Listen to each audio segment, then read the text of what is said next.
आप सभी का सुपर कंसेप्ट क्लासेस में स्वागत है। और आज की इस वीडियो में मैं आप लोगों को क्लास 11th केमिस्ट्री का वेरी इंपॉर्टेंट क्वेश्चंस कराने वाला हूं, जो आपके आज के एग्जाम के लिए बहुत ही ज़्यादा इंपॉर्टेंट है। तो आप लोग वीडियो पर कंप्लीट बने रहिएगा। और अगर आप लोग हमारे चैनल पर पहली बार आए हैं तो चैनल को सब्सक्राइब करने के साथ साथ बेल के आइकन को प्रेस कर लीजिएगा। देखिए यहाँ पर मैं आप लोगों को मॉडल सेट जो आप लोगों का आया है, मॉडल सेट 1, 2 और 3 में जो आप लोगों का सेक्शन बी है, सेक्शन बी का यहाँ पर मैं आप लोगों को कंप्लीट सॉल्यूशन देने वाला हूँ। सेट 1 का भी, सेट 2 का भी और सेट 3 का भी, जो आप लोगों की एग्जाम के लिए बहुत ही ज्यादा इंपॉर्टेंट है। तो चलिए शुरू करते हैं और एक एक करके हर एक चीज को बहुत ही सिंपल तरीके से और इजी तरीके से समझ लेते हैं। तो देखिए यहाँ पर सबसे पहले हम लोग देख लेते हैं मॉडल सेट 2 का सेक्शन बी। आप लोग देख सकते हैं, सबसे पहले हम लोग देख लेते हैं मॉडल सेट 2, फिर हम लोग देख लेंगे मॉडल सेट 3, फिर हम लोग देखेंगे मॉडल सेट 1। ठीक है, चलिए देखिए यहाँ पर हमारे पास मॉडल सेट 2 का जो सेक्शन बी है, इसका जो सबसे पहला जो क्वेश्चन है, क्वेश्चन नंबर 8 क्या है कि a system observes 701 joule of heat. देखिए यहाँ पर हीट दिया हुआ है, हीट यहाँ पर दिया हुआ है। हीट कितना है? तो हीट हमें दिया है 701 जूल। कोई दिक्कत, कोई प्रॉब्लम नहीं है, आगे चलिए। And 394 joule work is done by it. और यहाँ पर वर्क डन यानी कि वर्क भी दिया हुआ है। वर्क कितना दिया है? 394 जूल यहाँ पर दिया हुआ है। Calculate the internal energy change of the system. यहाँ पर हमें internal energy change of the system find करना है। तो किस प्रकार से फाइंड करेंगे? बहुत ही सिंपल होता है, आपको टेंशन नहीं लेना है, केवल आप लोग समझते चलिए। देखिए यहाँ पर ध्यान से, हमारा जो हीट होता है, हीट होता है, हीट अगर एब्जॉर्ब होगा, ठीक है, तो इसके लिए हम लोग प्लस लिखेंगे। क्या लिखेंगे? प्लस लिखेंगे। और अगर हीट रिलीज होगा तो इसके लिए हम लोग माइनस लिखेंगे। बात समझ में आया? कहाँ लिखेंगे अभी आपको पता चलेगा, आप लोग टेंशन मत लीजिए। तो हीट के लिए अगर हीट एब्जॉर्ब होता है तो प्लस होगा, अगर हीट रिलीज होता है तो माइनस होगा। अगर बात किया जाए वर्क का, किसका? वर्क का। अगर क्वेश्चन में ऑन लिखा हुआ रहे तो हम लोग प्लस लिखेंगे। क्या लिखेंगे? प्लस लिखेंगे। और अगर क्वेश्चन में बाय लिखा हुआ रहे तो इसके लिए हम लोग क्या लिखेंगे? माइनस लिखेंगे। ऑन के लिए प्लस और बाय के लिए माइनस। चलिए समझते हैं आखिर में बात क्या है। यहाँ पर 701 जूल दिया हुआ है, देख लीजिए यहाँ पर क्या हीट है, तो हीट को बोलते हैं क्यू। तो क्यू बराबर दिया हुआ है 701 जूल, कोई दिक्कत नहीं है। अब यहाँ पर ये जो हीट है ये एब्जॉर्ब हो रहा है, तो एब्जॉर्ब होने के लिए क्या लिखेंगे? प्लस लिखेंगे। क्या लिखेंगे? प्लस। तो यहाँ पर इस प्रकार से प्लस लगा देंगे। प्लस हमने क्यों लगाया? क्योंकि यहाँ पर ये जो हीट है ये एब्जॉर्ब हो रहा है। बात समझ में आया? अगर बात किया जाए वर्क का, तो डब्ल्यू यहाँ पर दिया हुआ है 394 जूल। ठीक है, अब ये जो W है, W में देखिए यहाँ पर एक्चुअल में जो वर्क है, वर्क में देखिए हमारा बाय है, बाय बी वाई बाय। तो जब भी बाय होगा तो इसके लिए क्या लिखेंगे? माइनस लिखेंगे। तो यहाँ पर क्या होगा? माइनस होगा। हमने लिख दिया है कि Q बराबर प्लस 701 जूल यानी कि सिंस हीट इज एब्जॉर्ब, और W बराबर माइनस 394 J। ठीक है, क्योंकि यहाँ पर जो वर्क डन जो हो रहा है किसके? बाय द सिस्टम हो रहा है। ठीक है, बाय द सिस्टम, बाय है यहाँ पर, तो इसलिए माइनस हो गया। समझ में आ गया? चलिए आगे बढ़ते हैं। यहाँ पर हमें निकालना है internal energy change of the system यानी कि डेल्टा यू। तो डेल्टा यू का जो फॉर्मूला होता है Q प्लस W होता है।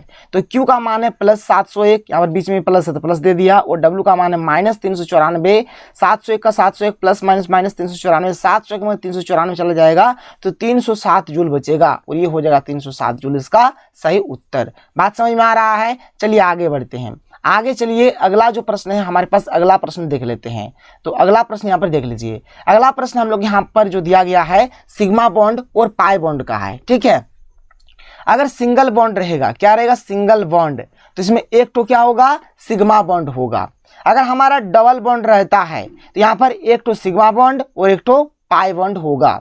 अगर हमारा ट्रिपल बॉन्ड रहता है तो यहाँ पर एक तो सिग्मा बॉन्ड होगा और दो तो पाई बॉन्ड होगा। बात बुझा गया? कोई दिक्कत, कोई प्रॉब्लम नहीं है। चलिए समझ लीजिए, यहाँ पर हमें बताना है कि C2H4 में कितना सिग्मा बॉन्ड है और कितना पाई बॉन्ड है। उसी प्रकार से C2H2 में हमारा कितना सिग्मा बॉन्ड है और कितना पाई बॉन्ड है। ठीक है, तो देखिए यहाँ पर एक डंडी है, यानी यहाँ पर एक तो सिग्मा, यहाँ पर एक तो सिग्मा, यहाँ पर एक सिग्मा, यहाँ पर एक सिग्मा। यहाँ पर डबल बॉन्ड है तो एक तो सिग्मा होगा, एक तो पाई होगा। तो सिग्मा गिन लीजिए केट हुआ, तो एक तो, दो तो, तीन तो, चार तो, पाँच तो 5 तो सिग्मा और एक तो पाई बॉन्ड। तो हमने इसी चीज को लिख दिया है।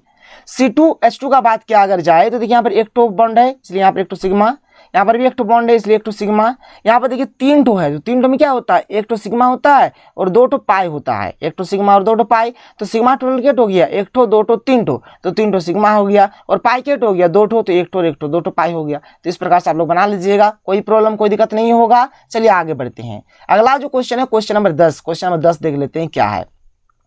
देखिए हमारे पास क्वेश्चन नंबर 10 क्या है, यहाँ पर हमें लुईस एसिड और लुईस बेस के बारे में एग्जाम्पल के सहित बताना है। तो देखिए क्या होता है लुईस एसिड।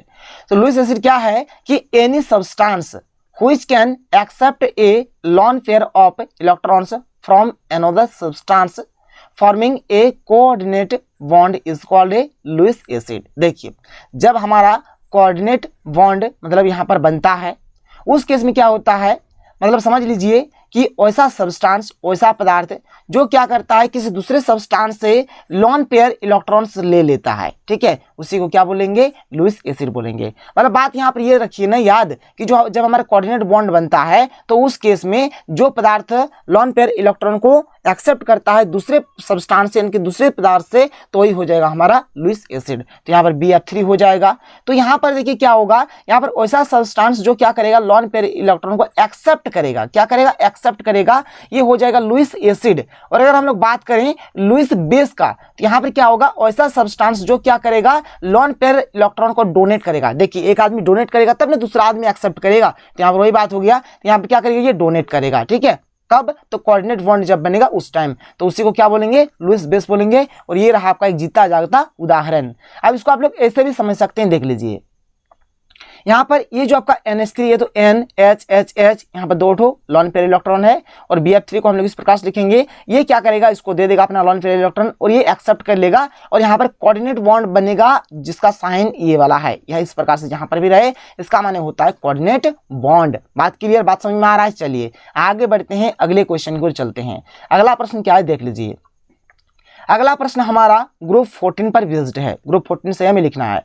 तो ग्रुप 14 में जो एलिमेंट होता है इसका ट्रिक है कि कौन सी गीत सुनोगे प्यारे बच्चों, तो कौन से सी से SI, गीत से G, सुनोगे से SN, प्यारे बच्चों से PB। इस प्रकार से आप लोग इसको याद रख सकते हैं। यहाँ पर क्या है कि फॉर्म्स मोस्ट एसिडिक ऑक्साइड, तो यहाँ पर जो CO2 है ग्रुप 14 में, ठीक है, एक्चुअल में यहाँ पर ये जो कार्बन है ये O2 के साथ बनकर यहाँ पर ये सबसे मतलब क्या होता है, सबसे मतलब क्या कहता है, मोस्ट एसिडिक ऑक्साइड का निर्माण करता है। बी नंबर क्या है कि is commonly found in +2 oxidation state. तो यहाँ पर ये जो सबसे लास्ट वाला होता है इसी का क्या होता है, +2 ऑक्सीडेशन स्टेट होता है। फिर यहाँ पर क्वेश्चन नंबर C क्या है कि यूज्ड एज सेमीकंडक्टर। तो सेमीकंडक्टर के रूप में किसका यूज होता है यहाँ पर ग्रुप 14 के एलिमेंट्स में से, तो SI का और GE का। अब देखिए यहाँ पर इसका जो रीजन सहित यहाँ पर मैंने आंसर लिख दिया है, आप लोग भी देख सकते हैं। यहाँ पर देखिए पहला वाला जो था यहाँ पर कि जो मोस्ट एसिडिक ऑक्साइड जो था कौन था, ग्रुप 14 के एलिमेंट्स के बीच, तो यहाँ पर हो जाएगा CO2 हो जाएगा। फिर आप बी नंबर में क्या है कि PB is found in +2 oxidation state among group 14 due to inert pair effect. किसके चलते होता है, तो इनर्ट पेयर इफेक्ट के चलते ये चीज होता है। फिर यहाँ पर जो C नंबर में जो सेमीकंडक्टर वाला है आप SI लिखिए और GE लिख दीजिए, या फिर दोनों में से कोई एक लिखिए, फिर भी आप लोगों का काम बन जाएगा। तो ये हो जाएगा आप लोगों का उत्तर। तो देखिए क्वेश्चन नंबर 12 क्या है कि what is disproportionation reaction, give one example. तो इसका आंसर हो जाएगा कि the redox reaction in which the same element is oxidised as well as reduced is called disproportionation reaction. देखिए यहाँ पर कहने का मतलब क्या है, जिसके मान के चलिए हमारे पास कोई रेडॉक्स रिएक्शन है, ठीक है, इसमें क्या होगा, एक ही एलिमेंट का ऑक्सीडेशन भी होगा और रिडक्शन भी होगा, इसी को हम लोग बोलेंगे डिस्प्रोपोर्शनेशन रिएक्शन। बात समझ में आया। मतलब यहाँ पर क्या होगा, मतलब जो हमारा रेडॉक्स अभिक्रिया होगा ना, इसमें एक ही मतलब जो एलिमेंट होगा उसका ऑक्सीडाइज भी होगा और वह रिड्यूस भी होगा। तो ये चीज अगर होता है तो इसको हम लोग बोलेंगे डिस्प्रोपोर्शनेशन रिएक्शन। अब देखिए यहाँ पर एक एग्जाम्पल बोला गया है, तो चलिए हम लोग यहाँ पर एक एग्जाम्पल लिख देते हैं। आप लोग देख सकते हैं यहाँ पर हमने एग्जाम्पल के तौर पर लिख दिया है, जैसे यहाँ पर एग्जाम्पल है 6NaOH + 3Cl2 से 5NaCl + NaClO3 + 3H2O। अब देखिए यहाँ पर Cl2, देखिए यहाँ पर क्या है, मुक्त अवस्था में है, ठीक, मूल अवस्था में है, इसलिए यहाँ पर इसका कितना हो गया, ऑक्सीडेशन नंबर हो गया 0, इसके लिए -1 और इसके लिए यहाँ पर कितना हो गया +5। अब देखिए यहाँ पर जैसे यहाँ पर Cl2 का यहाँ पर कितना 0 है, देखिए यहाँ पर -1 है, तो यहाँ पर क्या हुआ, घट गया। अब जैसे 0 है यहाँ पर 5 है, मतलब क्या हुआ यहाँ पर बढ़ गया, तो यहाँ पर घट भी रहा है बढ़ भी रहा है, यानी ऑक्सीडेशन भी हो रहा है और रिडक्शन भी हो रहा है, इसलिए हमारे ये जो होगा क्या होगा, डिस्प्रोपोर्शनेशन रिएक्शन हो जाएगा। आगे चलते हैं, आगे चलिए क्वेश्चन नंबर 13 देख लेते हैं। देख लीजिए क्वेश्चन नंबर 13 हमारे पास क्या है। क्वेश्चन नंबर 13 में यहाँ पर हमें कन्वर्ट करना है, ठीक है, बेंजीन से हमें कन्वर्ट करना है। देखिए बेंजीन से नाइट्रोबेंजीन, ठीक है, फिर बेंजीन से क्लोरोबेंजीन, फिर बेंजीन से इथाइल बेंजीन, ये सब हमें कन्वर्ट करना है। चलिए एक एक करके करते हैं। सबसे पहला जो हमें यहाँ पर है क्या है कि बेंजीन टू नाइट्रोबेंजीन, ये बेंजीन हुआ। एक ही स्टेप में आप लोग सीधे नाइट्रोबेंजीन में पहुंच सकते हैं, केवल आप लोगों को क्या है कि कौन के HNO3 और कौन के H2SO4 से आप लोगों को यहाँ पर रिएक्शन करा देना है, सीधे आप लोग पहुंच जाइएगा, कोई दिक्कत नहीं है। बेंजीन से क्लोरोबेंजीन में अगर पहुंचना है तो Cl2 FeCl3 में इसको आप रिएक्शन कराइए, डायरेक्ट आप लोग क्या होंगे, क्लोरोबेंजीन में पहुंच जाएंगे। फिर आगे चलते हैं, आगे देख लीजिए आगे यहाँ पर क्या है। आगे यहाँ पर है कि बेंजीन से हमें इथाइल बेंजीन बनाना है, ठीक है, इथाइल बेंजीन का ये फॉर्मूला होगा। तो हम लोग क्या करेंगे, जैसे यहाँ पर देखिए बेंजीन हो गया, इसको C2H5Cl और यहाँ पर क्या है एनहाइड्रस LCl3 से रिएक्शन करा देंगे, तो ये डायरेक्ट हमारा क्या होगा, इथाइल बेंजीन बन जाएगा। इसको भी नोट डाउन कर लीजिए। आगे बढ़ते हैं, क्वेश्चन नंबर 14 की ओर चलते हैं, देख लेते हैं क्वेश्चन नंबर 14। हमारे पास क्वेश्चन नंबर 14 जो है यहाँ पर H2O और NH3 का, यहाँ पर ये जो NH3 ये जो मॉलिक्यूल्स है इसका हमें यहाँ पर जियोमेट्री और शेप बताना है on the basis of hybridisation, ठीक है। तो ये H2O हो गया, इसका इस प्रकार से स्ट्रक्चर हो जाएगा, ठीक है। आप इसको ऐसे भी समझ सकते हैं, जैसे H इसका परमाणु संख्या 1 होता है, इसका इलेक्ट्रॉनिक कन्फिगरेशन भी 1 हो जाएगा, ऑक्सीजन का 8 होता है, इसका हो जाएगा 2 और 6 हो जाएगा। तो यहाँ पर क्या होगा, देखिए यहाँ पर ये जो ऑक्सीजन है ना, ये जो ऑक्सीजन है, अब देखिए ऑक्सीजन हो गया। अब यहाँ पर जैसे हाइड्रोजन का 1 हुआ तो ये इस प्रकार से यहाँ पर 1 इस प्रकार से बना, यहाँ पर इस प्रकार से हुआ, फिर यहाँ पर इस प्रकार से हुआ, ठीक है। अब यहाँ पर 1 2 इलेक्ट्रॉन का खपत हुआ, 2 इलेक्ट्रॉन बचल है, 2 यहाँ पर बचल है और यहाँ पर 2, यानी कि 4 टोटल मिलाकर बचल है। तो ये 4 यहाँ पर एक लॉन पेयर और यहाँ पर एक लॉन पेयर बनाता है कुछ इस प्रकार से। तो इसका शेप इस प्रकार से इसका स्ट्रक्चर बनता है। तो यहाँ पर देखिए यहाँ पर 1 ठो, यहाँ पर 1 ठो, यानी 2 ठो बॉन्ड पेयर है, और यहाँ पर 1 ठो और यहाँ पर 1 ठो, यानी कि 2 ठो लॉन पेयर है। जब भी हमारा 2 ठो बॉन्ड पेयर और 2 ठो लॉन पेयर हो तो उस केस में हमारे क्या होगा, sp3 हाइब्रिडाइजेशन होगा, ठीक है। और sp3 हाइब्रिडाइजेशन होने से क्या होगा, टेट्राहेड्रल इसका जियोमेट्री हो जाएगा। और देख लीजिए यहाँ पर अगर बात किया जाए शेप का, देख लीजिए यहाँ पर इस प्रकार से बन रहा है, केवल हमें यहाँ पर बॉन्ड पेयर देखना है, तो इस प्रकार से है। तो इसका मन क्या है, यहाँ पर भी टाइप का शेप बन रहा है, या फिर बैंड शेप बन रहा है, या फिर एंगुलर हो रहा है। इसको आप लोग नोट डाउन कर लीजिए। आगे चलते हैं, अगला जो है देख लेते हैं NH3 का। NH3 में भी आप लोग वैसे ही समझ सकते हैं। NH3 में आप लोग समझ लीजिए जैसे N है, इसका 7 होता है तो इसका तोड़ेंगे तो 2 और 5 होगा, और H का तो यहाँ पर 1 तो इसका 1 ही होगा। अब देखिए N में कितना 5 इलेक्ट्रॉन, तो 1 2 3 हो गया, और ऊपर में 2 दे देते हैं, तो इसके साथ 1 यहाँ पर H बना लेगा, इसके साथ भी H बना लेगा, इसके साथ भी H बना लेगा, 2 ये बच जाएगा। तो यहाँ पर आप देख लीजिए 1 ठो 2 ठो 3 ठो, 3 ठो बॉन्ड पेयर है, और यहाँ पर ये जो बचल है 1 ठो लॉन पेयर है, ठीक है। तो यहाँ पर देखिए टोटल यहाँ पर 3 ठो और 1 ठो कितना हो रहा है, 4 ठो हो रहा है। तो 4 होने से sp3, 4 होने से sp3। जैसे यहाँ पर भी अगर आप लोग देखेंगे ध्यान से, देख लीजिए यहाँ पर भी अगर आप लोग ध्यान से देखेंगे, देखिए 2 और 2 4 हो रहा है, तो 4 जहाँ भी होगा वहाँ पर sp3 हो जाएगा। तो यहाँ पर भी 4 हो रहा है तो यहाँ पर भी sp3 होगा, और sp3 होने से टेट्राहेड्रल हो जाएगा। और शेप का बात किया जाए, देख लीजिए यहाँ पर इस प्रकार से शेप है, केवल बॉन्ड पेयर को देखेंगे, इसको बोलेंगे ट्राइगोनल पैरामिडल, ठीक है। ये हो जाएगा इसका आंसर। अब चलिए हम लोग अगले सेट में चलते हैं, और जो हमारा अगले सेट का जितना भी क्वेश्चन होगा एक एक करके हर एक चीज को देख लेते हैं। तो चलिए हम लोग सेट 3 के सेक्शन बी का पहला क्वेश्चन नंबर 8 देख लेते हैं। क्या है कि राइट अबाउट द फ्लोइंग, यानी यहाँ पर हमें निम्नलिखित के बारे में लिखना है। ए नंबर में है स्टैंडर्ड एंथैल्पी ऑफ फॉर्मेशन, और बी नंबर में है Hess's law of constant heat summation. तो चलिए सबसे पहले हम लोग ए नंबर को देख लेते हैं कि ए नंबर का आंसर क्या होगा। तो यहाँ पर आप लोग देख सकते हैं ए नंबर में है स्टैंडर्ड एंथैल्पी ऑफ फॉर्मेशन, तो इसका आंसर हो जाएगा कि the enthalpy change when 1 mole of a substance is formed from its constituent elements in their most stable state at 1 bar pressure and 298 K temperature is called its standard enthalpy of formation। तो ये कहने का इसका जो उद्देश्य है, क्या कह रहा है कि जब हम लोग यहाँ पर क्या हो रहा है कि मोस्ट स्टेबल स्टेट पर, यानी कि जब 1 बार प्रेशर लिया जा रहा है और 298 के यहाँ पर टेम्परेचर लिया जा रहा है, उस केस में क्या हो रहा है, जब 1 मोल ऑफ सब्सटेंस, यानी कि सब्सटेंस का 1 मोल जब क्या फॉर्म कर रहा है, ठीक है, उसका क्या है, कंटिन्यूएंट एलिमेंट्स जब ये फॉर्म कर रहा है तो यहाँ पर जो इंथैल्पी चेंज होता है इसी को बोला जाता है स्टैंडर्ड इंथैल्पी ऑफ फॉर्मेशन। तो ये हो जाएगा इसका प्यारा सा सुंदर सा उत्तर, आप लोग नोट डाउन कर लीजिए। आगे बढ़ते हैं, इसका जो बी नंबर वाला जो है देख लीजिए, यहाँ पर बी नंबर वाला क्या कह रहा है। बी नंबर वाला कह रहा है कि हेसेस लॉ ऑफ क्या है, कांस्टेंट हीट समेशन। इसका आंसर हो जाएगा कि the enthalpy change for a chemical transformation is always the same. देखिए किसी भी प्रकार का मतलब कोई भी केमिकल ट्रांसफॉर्मेशन हो, इसमें जो इंथैल्पी चेंज होता है ये हमेशा क्या होता है, सेम होता है। Whether it is carried out in one way और इन अनदर वे। ठीक है, यहाँ पर चाहे आप किसी भी वे से करिए, ठीक है, no matter consisting of one step or in several steps. आप एक स्टेप में करिए या फिर एक से अधिक स्टेप में करिए, हर केस में जो यहाँ पर इंथैल्पी चेंज होगा वह क्या होगा, यहाँ पर सेम होगा।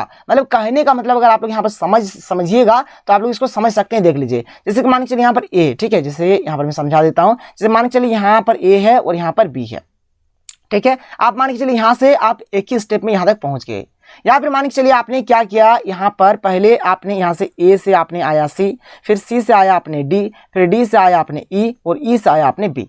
तो यहाँ पर जो हमारा हो जाएगा इंथैल्पी चेंज जो होगा यहाँ पर, ठीक है, देखिए यहाँ पर तो हमने एक ही स्टेप में आया है तो यहाँ पर जो इंथैल्पी चेंज होगा और यहाँ पर इस केस में जो इंथैल्पी चेंज होगा दोनों का दोनों क्या होगा, सेम होगा। वही चीज यहाँ पर बोला जा रहा है। बात समझ में आया? मतलब इस केस में यहाँ पर जितना इंथैल्पी चेंज होगा इधर वाला में भी उतना ही इंथैल्पी चेंज होगा, चाहे कोई सा भी वे हो, चाहे आप लोग कितना भी स्टेप्स लेंगे, कोई दिक्कत कोई प्रॉब्लम नहीं है। वही चीज बोला जा रहा है। फिर आगे है कि if a chemical transformation is carried out in several steps the overall enthalpy change is equal to algebraic sum of enthalpy change of its various steps. जैसे कि मैंने आप लोगों को बताया, जैसे यहाँ पर ए है, ये बी हुआ, तो यहाँ से आप लोग अगर एक ही स्टेप में यहाँ तक आ जाते हैं, या फिर मान के चलिए यहाँ पर जैसे सी और यहाँ पर डी, और फिर आप अगर यहाँ पर बी में आते हैं तो यहाँ पर इंथैल्पी चेंज जितना होगा, ठीक है, और इधर का इंथैल्पी चेंज जितना होगा। अब देखिए यहाँ पर तो एक ही स्टेप है तो इसका तो एक ही बार में इंथैल्पी चेंज जो भी होगा निकल जाएगा। और यहाँ पर देखिए इसके लिए हमें एक बार निकालना पड़ेगा, इसके लिए एक बार निकालना पड़ेगा, इसके लिए एक बार निकालना पड़ेगा, और टोटल यहाँ पर जो होगा इसको जोड़िएगा ना तो ये वाला और ये वाला का जो सम होगा क्या होगा, वो आपस में बराबर होगा। वही चीज लिखा गया है। इसी को क्या बोला जाता है, it is known as Hess's law of constant heat in summation. कोई दिक्कत कोई प्रॉब्लम नहीं है। चलिए आगे बढ़ते हैं, आगे देख लीजिए। आगे यहाँ पर हमें दिया गया है, क्या दिया गया है, यहाँ पर CO3 2- का यहाँ पर हमें मतलब रेजोनेटिंग स्ट्रक्चर्स यहाँ पर हमें लिखना है। देखिए बात बहुत सिंपल हो जाएगा, चलिए समझ लेते हैं। जैसे CO3 2- है तो पहला बात C है तो कार्बन का होता है 6, तोड़ने से 2 और 4, इलेक्ट्रॉनिक मतलब कन्फिग्रेशन कर दिया हमने। O का होता है 8, इसको तोड़िएगा तो 2 और कितना हो जाएगा, ये हो जाएगा 2 और 6 हो जाएगा। अब देखिए ध्यान से, तो कार्बन के बाहरी कक्षा में 4 इलेक्ट्रॉन, तो यहाँ पर कार्बन का 4 ठो होगा, तो यहाँ पर 1 ठो, 2 ठो और यहाँ पर 2 ठो, ठीक है। तो इसके साथ 1 ठो यहाँ पर ऑक्सीजन इस प्रकार से बनाया, ये भी ऐसा बनाया, और यहाँ पर 1 ठो डबल बॉन्ड बन जाता है। आप चाहे डबल बॉन्ड यहाँ बनाइए, यहाँ बनाइए, यहाँ बनाइए, कोई दिक्कत नहीं है। अब देखिए यहाँ पर जो ऑक्सीजन है इसका तो 2 ठो, यहाँ पर इसका तो 2 ठो इलेक्ट्रॉन चला गया, और ऑक्सीजन के बाहरी कक्षा में 6 ठो इलेक्ट्रॉन होता है तो 4 ठो इसका बचा है, तो 4 ठो हमने इसको बचा दिया। अब देखिए यहाँ पर मात्र एक ही ठो, यहाँ पर मात्र एक ही ठो हमारा क्या हुआ है, यहाँ पर मात्र एक ही ठो है। तो अब इसका देखिए यहाँ पर टोटल मिलाकर के ठो है, 6 ठो है, टोटल मिलाकर के ठो है 6 ठो है, तो यहाँ पर 5 ठो अब रह जाएगा, 2 ठो 4 ठो और ये 5 ठो, ठीक है। यहाँ पर भी 2 ठो 4 ठो और ये रह गया 5 ठो। अब देखिए कभी भी ना मतलब किसी भी मतलब जो इस प्रकार से जो एलिमेंट्स होता है कभी भी 5 ठो इस प्रकार से इलेक्ट्रॉन नहीं रह सकता है। तो क्या करेंगे हम लोग, यहाँ पर 1 ठो इलेक्ट्रॉन अपने से लगा देंगे, 1 ठो इलेक्ट्रॉन अपने से लगा देंगे, इसलिए यहाँ पर 1 ठो माइनस चार्ज आ जाएगा, और यहाँ पर भी क्या होगा, 1 ठो माइनस चार्ज आ जाएगा, और इस प्रकार से हमारा CO3 2- बन जाएगा। अब देखिए यहाँ पर कुछ आपको करना तो है नहीं, जो इसका रेजोनेटिंग स्ट्रक्चर होगा केवल आप लोग क्या करिए, डबल बॉन्ड को चेंज करते रहिए। एक बार यहाँ पर डबल बॉन्ड लगाइए, एक बार यहाँ पर लगा दीजिए, एक बार यहाँ पर लगा दीजिए, इस प्रकार का मतलब आप इस प्रकार से यहाँ पर आप लोगों को एरो दे देना है, और ये काम आप लोगों का बन जाएगा, ठीक है। कुछ नहीं करना, सिंपल से एक बार यहाँ पर डबल बॉन्ड लगा दिया तो यहाँ पर माइनस माइनस चार्ज आएगा, यहाँ पर डबल बॉन्ड लगा दिया तो यहाँ पर माइनस माइनस चार्ज आएगा, यहाँ पर डबल बॉन्ड लगा दिया तो यहाँ माइनस माइनस चार्ज आएगा। तो ये हो गया आपका इसका रेजोनेटिंग स्ट्रक्चर। आगे चलिए, आगे क्या है देख लीजिए। आगे यहाँ पर दिया गया है क्वेश्चन नंबर यहाँ पर 10। क्वेश्चन नंबर 10 में यहाँ पर हमें इक्विलिब्रियम कांस्टेंट का एक्सप्रेशन लिखना है। बहुत ही सिंपल होता है, देख लीजिए एक एक करके किस प्रकार से आप लोगों को लिखना है। तो यहाँ पर आप लोगों को लिखना कैसे है, ये वाला हमारा पहला क्वेश्चन है। देखिए ये भी हमारा गैसीय अवस्था में है, ये भी गैसीय अवस्था में है, और ये भी हमारे गैसीय अवस्था में है। तो जो इक्विलिब्रियम कांस्टेंट जो होता है उसको हम K और यहाँ पर नीचे C इस प्रकार से लिखते हैं। सबसे पहले इधर वाला को लिखेंगे, जैसे यहाँ पर NH3 है तो NH3 हमने लिखा, और यहाँ पर जो भी संख्या रहेगा वो पावर में चला जाएगा, तो 2 है 2 पावर में चला गया। ये वाला हो गया, इधर वाला हो गया, यानी प्रोडक्ट वाला हो गया। अब इधर हम लोग चलेंगे रिएक्टेंट वाला देखेंगे। N2 है तो N2 का N2 हो जाएगा, H2 है तो H2 हो जाएगा, यहाँ पर 3 है तो इसके माथा में 3 चला जाएगा, मतलब यहाँ पर जो भी रहता है ये माथा में चला जाता है। फिर आगे बढ़िए, आगे देखिए बी नंबर वाला देख लीजिए। बी नंबर वाला क्या है, यहाँ पर बी नंबर में देखिए यहाँ पर भी जी है, यहाँ पर भी जी है, यहाँ पर भी जी है, ये भी गैस है, ये भी गैस है और ये भी गैस अवस्था में है। सबसे पहले इधर वाला लिखना था एच आई है तो एच आई हमने लिखा, यहाँ पर 2 है तो इसके माथा में 2 चढ़ा दिया। अब यहाँ पर H2 है और I2 है तो H2 और I2 हमने इस प्रकार से लिख दिया। आगे बढ़िए, आगे चलिए, यहाँ पर सी नंबर में क्या है देख लीजिए। तो सी नंबर में हमें यहाँ पर दिया गया CO2, ठीक है, प्लस सी, इधर क्या है 2CO। अब देखिए यहाँ पर ये गैस अवस्था में है, ये भी गैस अवस्था में है, लेकिन ये हमारा सॉलिड अवस्था में है, ये सॉलिड है, ठीक है, कोई दिक्कत कोई पर, ये ठोस अवस्था में है। अब देखिए जो हमारा ठोस अवस्था में होता है उसको हम लोग नहीं लिखते हैं, केवल हम लोग किसको लिखते हैं, सिर्फ गैस का ही करना, सिर्फ गैस को ही हमें करना है, गैस वाला कोई हमें इस प्रकार से करना है। तो यहाँ पर देखिए CO है तो CO का CO लिखा और यहाँ पर 2 है तो इसके माथा में 2 चला गया, और यहाँ पर CO2 है तो CO2 हो गया, इसको नहीं लिखेंगे, केवल गैस वाले को ही लिखेंगे। तो ये हो गया इसका हमारा सही आंसर। आगे बढ़ते हैं, आगे चलिए, आगे जो हमें दिया गया, आगे आप लोग देख सकते हैं, आगे हमें क्या दिया गया, क्वेश्चन नंबर 11। क्वेश्चन नंबर 11 यहाँ पर हमें लिखना है इनर्ट फेयर इफेक्ट के बारे में, ठीक है। तो क्या होता है इनर्ट फेयर इफेक्ट, क्या है कि on moving down in A group of the periodic table, जब हम लोग किसी भी पीरियोडिक टेबल में क्या करते हैं, मतलब नीचे क्यों जाते हैं, the ns electron pair becomes increasingly inert towards bond formation, it is known as inert pair effect. इसे क्या बोला जाएगा, इनर्ट फेयर इफेक्ट बोला जाएगा। नोट कर लीजिए। आगे बढ़ते हैं, आगे देखिए यहाँ पर क्या है, आगे हमारा यहाँ पर है, आगे यहाँ पर है कटिनेशन है, जिसको हम लोग श्रृंखलन बोलते हैं, और आप सभी को पता होगा कार्बन में इस प्रकार से श्रृंखलन का गुण पाया जाता है, ठीक है। यहाँ पर क्या है कि catenation is the binding of an element to itself through covalent bonds to form chain molecules और रिंग। देखिए यहाँ पर एक्चुअली में बोला क्या जा रहा है कि इसमें क्या हो रहा है, जो कैटेंशन होता है इसमें, मतलब जैसे एक ही चीज, जैसे यहाँ पर कार्बन कार्बन है, यहाँ पर भी कार्बन है, यहाँ पर भी कार्बन है, यहाँ पर भी कार्बन है। देखिए यहाँ पर ये क्या कोवैलेंट बॉन्ड से ये जुड़ा है और इस प्रकार से एक सीरीज बना रहा है, एक चेन बना रहा है, या फिर एक रिंग बनाएगा। इसी को हम लोग क्या बोलेंगे, कैटेनेशन बोलेंगे। चलिए आगे बढ़ते हैं, आगे चलिए अगला जो प्रश्न है देख लेते हैं। अगला प्रश्न हमारे पास क्या है, तो अगला प्रश्न यहाँ पर है क्वेश्चन नंबर 12। क्वेश्चन नंबर 12 यहाँ पर आप लोग देख सकते हैं क्या है। तो क्वेश्चन नंबर 12 यहाँ पर देखिए, बात को समझ लीजिए। यहाँ पर बोल रहा है कि which of the following species do not show क्या है, डिस्प्रोपर्शनेशन रिएक्शन एंड व्हाई। मैंने आप लोगों को अभी इसके बारे, इस रिएक्शन के बारे में पढ़ा दिया कि कोई हमारा रेडॉक्स अभिक्रिया है, ठीक है, उसमें अगर एक ही एलिमेंट का अगर हमारा ऑक्सीडेशन और रिडक्शन दोनों हो तो क्या होगा हमारा, ठीक है, तो हमारा ये वाला क्या हो जाएगा, आप लोग देख सकते हैं यहाँ पर ये जो हो जाएगा, ये हमारा ये वाला रिएक्शन हो जाएगा, ये ठीक है, डिस्प्रोपर्शनेशन रिएक्शन ये हो जाएगा। यहाँ पर देखिए हमारा जो यहाँ पर देखिए क्लोरीन का अगर बात किया जाए तो क्लोरीन का परमाणु संख्या 17 होता है, तोड़ेंगे तो 2 8 7 होगा, बाहरी कक्षा में 7 इलेक्ट्रॉन है, ठीक है। अब यहाँ पर ClO4 माइनस है, अगर इसका ऑक्सीडेशन नंबर अगर फाइंड करेंगे तो Cl के लिए यहाँ पर Cl का निकालना है, तो Cl के लिए हमने यहाँ पर X मान लिया, तो इसके लिए X हो जाएगा। यहाँ पर O ऑक्सीजन का होता है -2, यहाँ पर 4 तो 4 लिखेंगे, और यहाँ पर ये जो चार्ज है ये इसके बराबर हो जाएगा, तो X का X, और यहाँ पर देखिए प्लस माइनस माइनस 2 चुके 8, और ये -8 है, बराबर +8 होगा, तो -1 +8 करेंगे तो 7 आएगा। अब देखिए यहाँ पर भी 7 आ रहा है, और इसका लास्ट घर में जो इलेक्ट्रॉन है ये भी 7 है, तो इसी के चलते यहाँ पर ये क्या है, ये हमारा हाईएस्ट ऑक्सीडेशन स्टेट में है, इसलिए ये क्या होगा हमारा, ये वाला जो रिएक्शन है, ठीक है, ये वाला जो रिएक्शन है, ये रिएक्शन ये शो नहीं करेगा। ये वाला क्या है, डिस्प्रोपोर्शनेशन रिएक्शन ये शो नहीं करेगा। तो ये हो जाएगा इसका उत्तर, आप लोग इसको लिख लीजिए। आगे बढ़ते हैं, क्वेश्चन नंबर 13 क्या है देख लीजिए। क्वेश्चन नंबर 13 देख लेते हैं। क्वेश्चन नंबर 13 यहाँ पर हमें कुछ मतलब नेमिंग रिएक्शन है, हमें जो बताना है क्या है, वुर्ज रिएक्शन। तो ये रिएक्शन क्या कहता है, देख लीजिए यहाँ पर कि the reaction in which alkyl halide जो होगा, ठीक है, इसका जब अभिक्रिया हम लोग कराएंगे, ठीक है, यहाँ पर सोडियम लेंगे, सोडियम के साथ साथ यहाँ पर क्या करेंगे, यहाँ पर ड्राई इथर भी लेंगे, और यहाँ पर क्या है, यहाँ पर देखिए ये वाला जैसे हमारा क्या है, ये अल्काइल हैलाइड है, तो ये भी अल्काइल हैलाइड है। मतलब एल्काइल हैलाइड का अभिक्रिया जब हम लोग यहाँ पर क्या करते हैं, अल्काइल हैलाइड के केस में हम लोग यहाँ पर सोडियम लेते हैं, और इसके साथ जब हम लोग ड्राई इथर यहाँ पर लेते हैं कैटलिस्ट के रूप में, तो यहाँ पर हमें क्या मिलता है, तो यहाँ पर हमें मिलेगा हायर एल्केन मिलेगा, और यहाँ पर 2NaX यहाँ पर निर्माण होता है। तो इसी को हम लोग क्या बोलेंगे, क्या वुर्ज रिएक्शन ये हमारा हो जाएगा। देख लीजिए किस प्रकार से आप लोग इसको समझिएगा। यहाँ पर मैंने एक एग्जांपल ले लिया है, यहाँ पर CH3Cl लिया है, यहाँ पर भी CH3Cl ले लिया है, बीच में हमारे Na रहा। अब देखिए यहाँ पर ये Cl और ये Na और ये Cl मिलकर क्या बना देगा, यहाँ पर 2NaCl बना देगा। आप चाहे तो यहाँ पर बैलेंस करने के लिए यहाँ पर भी आप लोग 2 लिख सकते हैं। ड्राई एथल ले लिया हमने, यहाँ पर CH3 यहाँ पर CH3, तो CH3 इथेन का निर्माण हुआ। ये हो गया हमारा यहाँ पर इसका एक एग्जाम्पल। आगे चलते हैं, अगला जो है यहाँ पर देख लीजिए, बहुत ही महत्वपूर्ण रिएक्शन है। क्या है अगला जो reaction, Friedel crafts alkylation reaction. तो इस केस में क्या होगा, यहाँ पर हम लोग बेंजीन लेंगे, बेंजीन का जो अभिक्रिया कराएंगे यहाँ पर एल्काइल हैलाइड लेंगे और साथ ही साथ यहाँ पर कैटलिस्ट के रूप में एनहाइड्रस AlCl3 लेंगे। तो यहाँ पर क्या होता है, एल्काइल बेंजीन का निर्माण होता है और HCl यहाँ पर इस प्रकार से मिल जाता है। तो ये जो होगा फ्रीडल क्राफ्ट एल्काइलेशन रिएक्शन होगा। मैंने लिख दिया, देख लीजिए कि when benzene is treated with alkyl halide in the क्या है presence of anhydrous AlCl3 to form alkyl benzene. अब देख लीजिए यहाँ पर, इसको आप लोग यहाँ पर एक एग्जाम्पल के तौर पर लिख सकते हैं और यहाँ पर इसको समझ सकते हैं।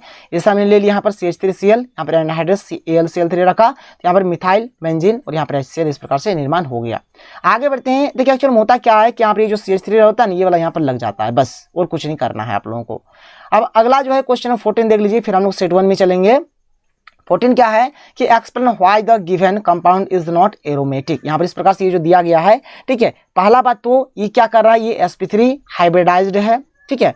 और यहाँ पर क्या है देख लीजिए, और यहाँ पर देखिए ये 4n + 2 पाई ये जो इलेक्ट्रॉन्स यहाँ पर कंटेंट नहीं कर रहा है, बल्कि 4 पाई इलेक्ट्रॉन्स कंटेंट कर रहा है, इसलिए ये हमारा एरोमेटिक कंपाउंड नहीं होगा। तो ये हो गया इसका आंसर। तो चलिए हम लोग चलते हैं सेट 1 में, और सेट 1 का जो सेक्शन बी है हर एक क्वेश्चन को देख लेते हैं।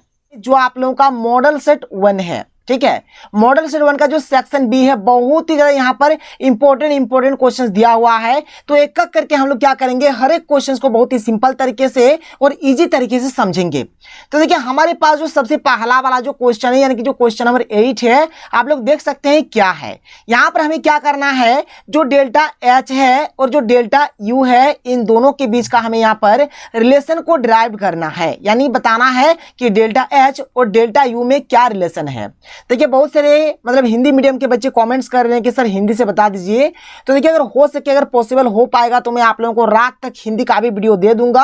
अभी फिलहाल आप लोग समझ लीजिए, और आप लोग हिंदी से खुद से भी लिख सकते हैं या फिर आप लोग गूगल ट्रांसलेट कर सकते हैं। तो अगर टाइम मिल जाता तो मैं कर दूंगा, आप लोगों को टेंशन मत लीजिए, मैं आप लोगों का कमेंट्स पढ़ रहा हूं। तो खैर अभी देखिए यहाँ पर कि किस प्रकार से क्या करना है। देखिए यहाँ पर ये जो डेल्टा H है ना, डेल्टा H माने होता है इंथैल्पी चेंज। डेल्टा H माने क्या होता है, इंथैल्पी चेंज होता है। और डेल्टा U माने होता है इंटर एनर्जी चेंज, ठीक है, क्या होता है, इंटर एनर्जी चेंज होता है। अब आगे देखिए यहाँ पर ये जो डेल्टा U होता है, इसको हम लोग बोलेंगे इंटर एनर्जी चेंज बोलेंगे। और यहाँ पर ये जो रिलेशन होगा, रिलेशन को आप लोग किस प्रकार से यहाँ पर मतलब डिराइव करेंगे देख लीजिए।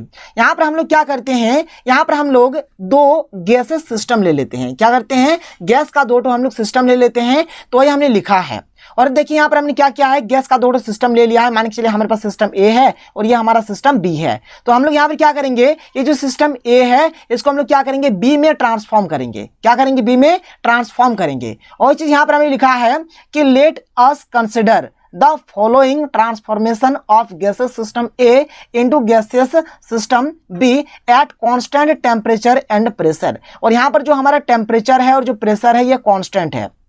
बात क्लियर, यानी जो तापमान है और जो दाब है, यानी टेम्परेचर और प्रेशर हमारे यहाँ पर क्या है, कांस्टेंट है। तो आप लोग यहाँ पर लिख सकते हैं कि यहाँ पर लिखिएगा कि माना यहाँ पर हमने कोई 2 गैसेस सिस्टम ए और बी लिया। यहाँ पर हम लोग क्या करेंगे, गैसेस सिस्टम ए को बी में ट्रांसफॉर्म कर रहे हैं, जहां पर टेम्परेचर यानी कि तापमान और दाब हमारा कांस्टेंट है, यानी कि नियतांक है। तो देख लीजिए यहाँ पर जो यहाँ पर हमने लिखा है, बात को ध्यान से सुनिएगा। जैसे कि मैंने क्या बोला कि हमने यहाँ पर गैसेस सिस्टम ए लिया है, गैसेस सिस्टम बी लिया है, ए को बी में ट्रांसफॉर्म कर रहे हैं। यहाँ पर ए का जो प्रेशर है पी और बी का जो प्रेशर है ये भी पी, क्योंकि ये हमारा कांस्टेंट है, ये हमारा कांस्टेंट है, ये बदलेगा नहीं। इसका जो होगा इसका भी वही होगा। टेम्परेचर भी कांस्टेंट है, इसलिए इसका टी है तो इसका भी टी हो गया। नंबर ऑफ मोल्स इसके लिए N1 और इसके लिए N2, क्योंकि ये हमारा बदलेगा, तो इसके लिए N1 हो गया, इसके लिए N2 हो गया।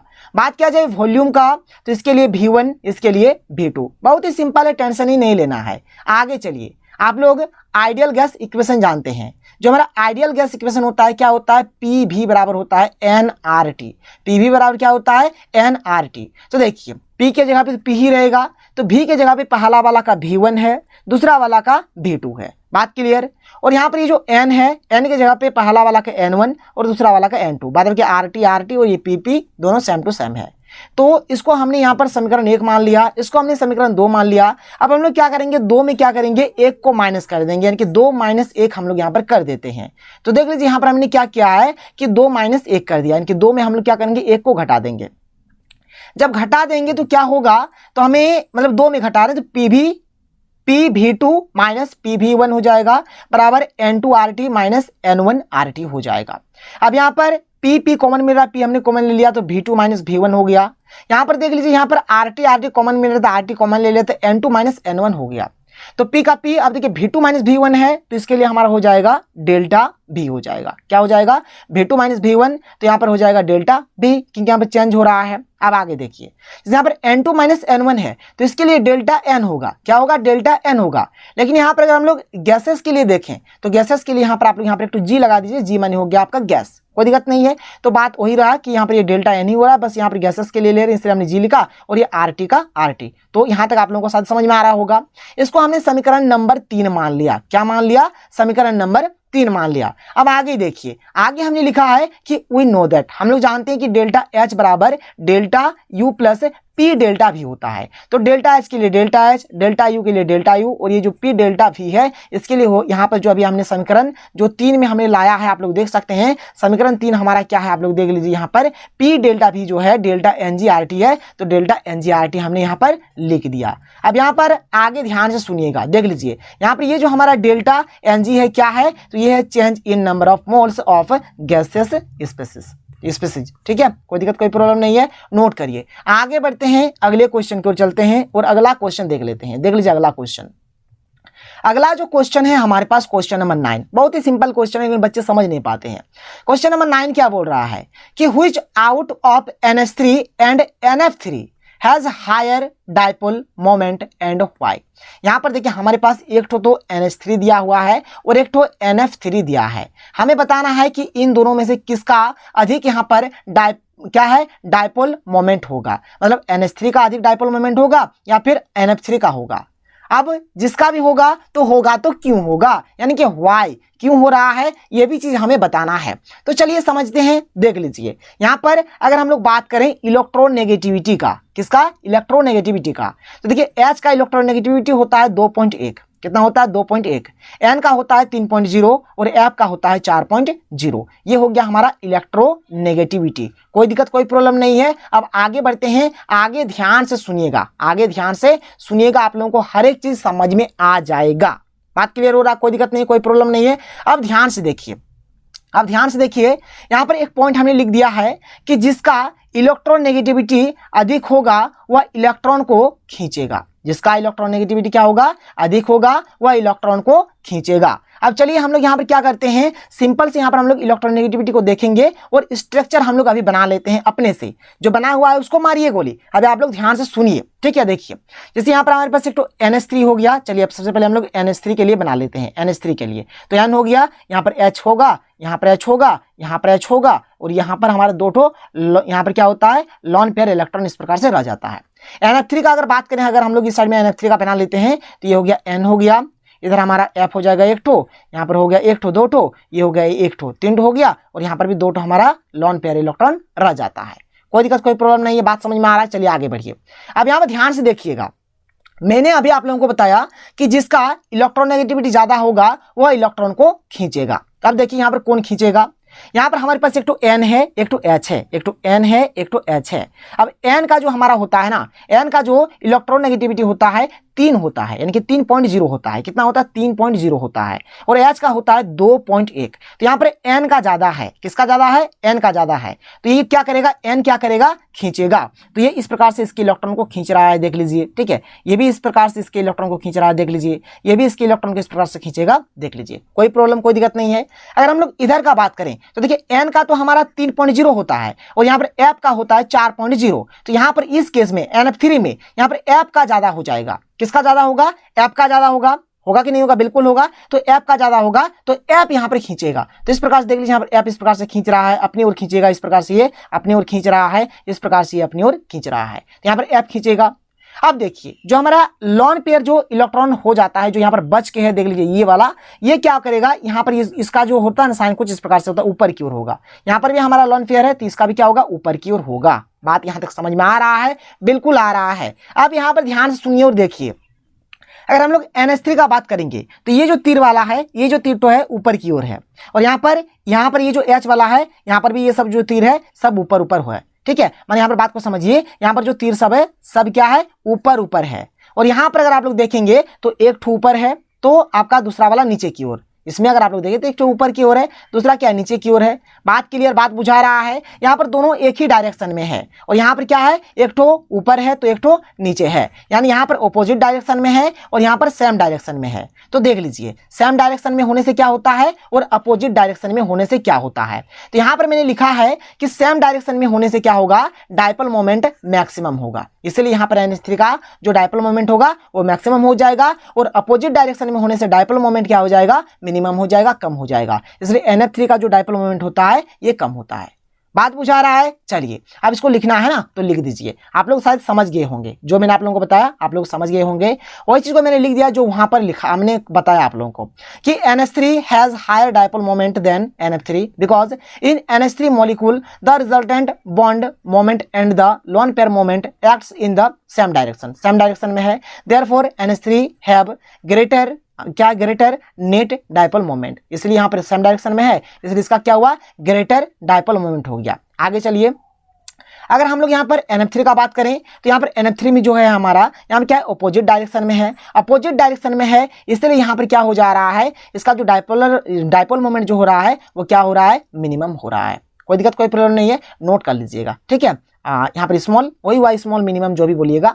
आगे बढ़ते हैं, अगला जो प्रश्न है क्वेश्चन नंबर 10। क्वेश्चन नंबर 10 क्या कह रहा है, देखिए ध्यान से कि define acid and base according to Arrhenius concept. Arrhenius का जो कंसेप्ट है, जो सिद्धांत है, इसके आधार पर हमें एसिड और बेस को डिफाइन करना है। देखिए आप लोगों ने क्लास 10th में पढ़ा है और आप लोग हिंदी से भी इसको लिख सकते हैं। आर्हेनियस के सिद्धांत के आधार पर हमने क्या पढ़ा है कि अम्ल किसको बोलेंगे, एसिड यानी कि अम्ल। अम्ल किसको बोलेंगे कि वैसा पदार्थ जिसको हम लोग जल में डालने से ही अगर वो H+ आयन देता है तो उसे हम लोग अम्ल बोलेंगे। और अगर मतलब कोई ऐसा सब्सटेंस रहे, ऐसा कोई पदार्थ रहे जो क्या करेगा, जल में डालने से अगर OH- आयन देगा तो उसको हम लोग बेस बोलेंगे, यानी कि क्षारक बोलेंगे। मैंने आप लोगों को पढ़ाया था, वही चीज आप लोगों को करना है। देखिए एसिड का बात होगा तो any substance which gives H+ ion when dissolve in water is called an acid. आप हिंदी से लिखिए ना, कोई दिक्कत नहीं, आप लोग लिख सकते हैं। एसिड किसको बोलेंगे, तो वैसा पदार्थ, ठीक है, जो जल में घुलकर H+ आयन देता है उसे हम लोग क्या बोलेंगे, अम्ल बोलेंगे। और जो जल में घुलकर OH- आयन देगा उसको हम लोग बेस बोलेंगे। तो यहाँ पर HCl के लिए H+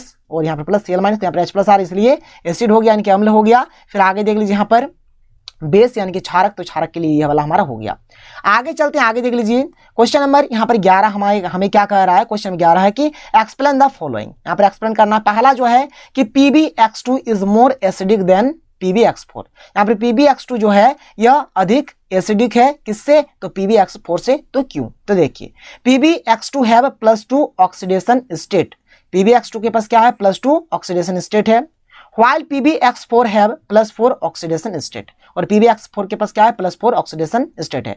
due to inert pair effect +2 oxidation state is more stable. तो इनर्ट पेयर इफेक्ट के कारण क्या होता है, +2 जो ऑक्सीडेशन स्टेट है ये अधिक स्टेबल होगा, किससे, तो देन +4 से। Therefore PbX2 is more acidic from PbX4। इसको आप लोग नोट डाउन करिए, ये हो जाएगा इसका प्यारा सा सुंदर सा उत्तर। आगे बढ़ते हैं, 11 का जो B है देख लेते हैं, इसका B क्या है देख लीजिए।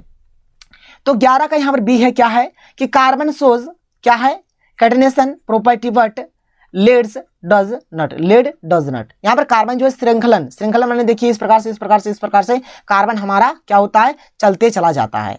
तो इस प्रकार से कार्बन जो होता है श्रृंखलन का गुण प्रदर्शित करता है, जबकि लेड जो है नहीं करता है। तो क्यों नहीं करता है बताना है। देख लीजिए ये जो हमारा ये जो क्या है, कैटेनेशन का ये जो मतलब प्रॉपर्टी होता है, गुण होता है। तो देखिए property of catenation depends upon the strength of element bond which in turn depends upon the size of the element. ठीक है, पहला बात तो ये जो होता है ना, ये जो श्रृंखलन का जो गुण होता है, एलिमेंट का जो बॉन्ड का जो स्ट्रेंथ होता है इस पे ये डिपेंड करता है। Since the atomic size of carbon, ठीक है, is much smaller than that of lead. तो यहाँ पर मतलब देखिए कार्बन का जो एटॉमिक साइज है वो लेड से कम है, देयरफॉर जिससे क्या होगा, carbon bond strength is much higher than that of lead bond. बात क्लियर, बात बुझा रहा है। यहां पर बोला ही जा रहा है कि देखिए पहला बात ये जो श्रृंखलन का जो गुण होता है, ठीक है, एलिमेंट में जो बॉन्ड ऑफ स्ट्रेंथ होता है, बॉन्ड का जो स्ट्रेंथ होता है उसी पर डिपेंड करता है। जिसका बॉन्ड ऑफ स्ट्रेंथ ज्यादा होगा वो उतना ही अधिक श्रृंखलन का गुण प्रदर्शित करेगा। और यहाँ पर देखिए ये जो चीज होता है साइज पर मतलब डिपेंड करता है। अब यहाँ पर बोला जा रहा है कि देखिए यहाँ पे जो कार्बन का जो साइज है, कार्बन का जो साइज है वह क्या है, यहाँ पर क्या है, जो लेड है, लेड से क्या है, कम है, स्मॉलर है। कार्बन का जो एटॉमिक साइज है वो लेड से क्या है, कम है, जिसके चलते क्या होता है, कार्बन कार्बन जो होता है इसमें बॉन्ड स्ट्रेंथ क्या होता है, अधिक होता है। इसलिए जो कार्बन है ना ये हमारे क्या करता है, श्रृंखलन का गुण प्रदर्शित करता है। इसको आप लोग नोट डाउन कर लीजिए, ठीक है। फिर आगे देखिए यहाँ पर क्या है कि due to stronger CC than PB, क्या PB bonds, carbon has a much higher tendency for क्या है, कैटेनेशन देन लेड। नोट कर लीजिए। आगे बढ़ते हैं, अगले क्वेश्चन को चलते हैं। अगला जो प्रश्न है देख लीजिए हमारे पास क्या है, अगला क्वेश्चन देख लेते हैं। अगला क्वेश्चन यहाँ पर C नंबर में क्या है, C नंबर में कि ग्रेफाइट इज यूज्ड एज क्या है, लुब्रिकेंट, यानी कि स्नेहक के रूप में इसका प्रयोग होता है। क्यों होता है देख लीजिए। अब देखिए यहाँ पर अभी तो मैंने आप लोगों को सेट 1 का ये सेक्शन B बता दिया, और मैंने आप लोगों को सुबह एक वीडियो दिया था जहां पर सेक्शन A का मतलब तीनों सेट का बता दिया है, और जितना भी बाकी रहेगा रात तक हर एक चीज आप लोगों को कराया दिया जाएगा, आप लोग खाली पढ़ लीजिए। यहाँ पर क्या है, graphite is used as a lubricant due to its slippery nature. इसमें क्या होता है, स्लिपरी नेचर होता है, इसलिए इसका जो उपयोग होता है लुब्रिकेंट के रूप में किया जाता है। The layers in graphite can slide over each other because the forces between them are weak. इसमें क्या होता है, जो ग्रेफाइट का जो लेयर होता है मतलब एक दूसरे के ऊपर हम लोग इसको स्लाइड करा सकते हैं, क्योंकि इसमें जो फोर्स ऑफ यहाँ इसमें जो फोर्स होता है ना, मतलब इनके बीच का जो फोर्स होता है वो बहुत ही वीक कमजोर होता है। ड्यू टू इट्स क्या लॉसली इंटैक्ट कार्बन एटम्स और free electrons, they can move around easily from one place to another, making graphite a good conductor of electricity. इसी के चलते क्या होता है, ग्रेफाइट का जो यूज है और लुब्रिकेंट के रूप में किया जाता है। ज्यादा नहीं लिखिएगा तो यहाँ तक लिख देने से आप लोगों का काम बन जाएगा, यहाँ से लेकर यहाँ तक लिख दीजिएगा, आप लोगों का हो जाएगा सही, और आपको ज्यादा कुछ झंझट करने का जरूरत नहीं है। आगे बढ़िए, आगे चलिए। अगला प्रश्न देखिए, अगला जो प्रश्न है क्या है, क्वेश्चन नंबर 12, बहुत ही अच्छा प्रश्न है, और यहाँ पर इस तरह का प्रश्न आएगा आप लोगों के एग्जाम में, ऑक्सीडेशन नंबर वाला। देखिए कैसे बनाना है, यहाँ पर जो अंडरलाइन क्या हुआ है इसका ऑक्सीडेशन नंबर बताना है, इसमें Mn का बताना है, इसमें सल्फर का बताना है, इसमें ऑक्सीजन का बताना है। देखिए किस प्रकार से करिएगा, और हो सके मैं आप लोगों को ऑक्सीडेशन का एक अच्छा एक पर्टिकुलर वीडियो दे दूंगा ताकि आप लोग कंसेप्ट क्लियर हो जाए। देखिए यहाँ पे क्या KMnO4 है, ठीक है। तो देखिए K यहाँ पर पहला बात तो Mn का यहाँ पर ऑक्सीडेशन नंबर हमने X मान लिया। अब K के लिए होता है +1, तो इसके यहाँ पर हमने +1 लिखा। Mn के लिए हमने X मान लिया तो X लिख दिया। O के लिए होता है -2, लेकिन यहाँ पर 4 ठो O है, यहाँ पर -2 गुना 4 कर दिया, बराबर सबका सम 0 के बराबर होगा। +1 का +1 रहा, प्लस का प्लस, x का x, और यहाँ पर प्लस माइनस माइनस 2 चुके 8 हो गया। अब 1 -8 करेंगे तो -7 होगा, तो वही -7 का बराबर के उधर जाएगा क्या होगा, +7 हो जाएगा। यानी x का मान यहाँ पर कितना आया, x का मान आ गया 7। देख लीजिए x का मान कितना आ गया, x का मान आ गया 7। फटाफट नोट करिए, फिर आगे चलते हैं। आगे देखिए, आगे यहाँ पर B नंबर में है, B नंबर में हमें दिया गया है H2S2O7, और यहाँ पर हमें सल्फर यानी कि S का निकालना है। तो S का हमने यहाँ पर X मान लिया, कोई दिक्कत नहीं है। यहाँ पर S के लिए होता है +1, यहाँ पर H 2 ठो है तो हमने 2 से गुना कर दिया। यहाँ पर S के लिए हमने X माना, और यहाँ पर S 2 ठो है तो 2 गुना X हो जाएगा। O के लिए होता है -2, यहाँ पर 7 है तो यहाँ पर हो जाएगा 7 से गुना करिए, 7 से गुना कर दिया। अब 1 गुना 2 करेंगे 2, प्लस 2 गुना X तो 2X, और यहाँ पर माइनस प्लस माइनस 2 7 14, ठीक है। अब 14 में 2 जाएगा तो -12, अब यहाँ पर 2x -12, तो इधर जाएगा तो +12 हो जाएगा। तो यहाँ से x पर क्या आ जाएगा 12/2, 2 के 2 6 के 12 यानी कि 6 आ जाएगा। इसका ऑक्सीडेशन नंबर कितना हो जाएगा, 6 हो जाएगा, जो कि यहाँ पर मैंने लिख दिया है, आप लोग देख सकते हैं। यहाँ पर x का मान कितना आ गया, 6 आ गया, नोट कर लीजिए। चलिए आगे बढ़ते हैं। आगे का जो प्रश्न है यहाँ पर C नंबर वाला, यही हमारा लास्ट है, क्या है देख लीजिए। H2O2, यहाँ पर O2 है, बात क्लियर, बात बुझा रहा है। तो इसका जो हमारा ऑक्सीडेशन नंबर जो हो जाएगा इसको हमने X मान लिया, ठीक है। अब देखिए यहाँ पर अब क्या करेंगे हम लोग, देखिए H का होता है +1, तो +1 लिखा और यहाँ पर 2 से गुना किया। अब यहाँ पर O के 2 ठो है, तो यहाँ पर देखिए O 2 ठो है ना, तो यहाँ पर 2 का 2 लिखा, और यहाँ पर O को हमने X मान लिया, इसका ऑक्सीडेशन नंबर, तो X से गुना कर दिया। अब देखिए यहाँ पर 2 के 2 हो गया, +2 गुना X 2X, ये +2 है, इधर जन से -2, तो X बराबर क्या हो जाएगा, -2/2, काट दीजिए, आएगा आपका -1। ये हो गया आपका आंसर। तो यहाँ पर मैंने आप लोगों को सेक्शन मतलब यहाँ पर सेट 1 का जो सेक्शन B है कंप्लीट बताया। तो अगर आपको वीडियो पसंद है तो वीडियो को लाइक करिए, जितना हो सके वीडियो को शेयर करें। तो मिलते हैं अगले वीडियो में। थैंक यू, जय हिंद।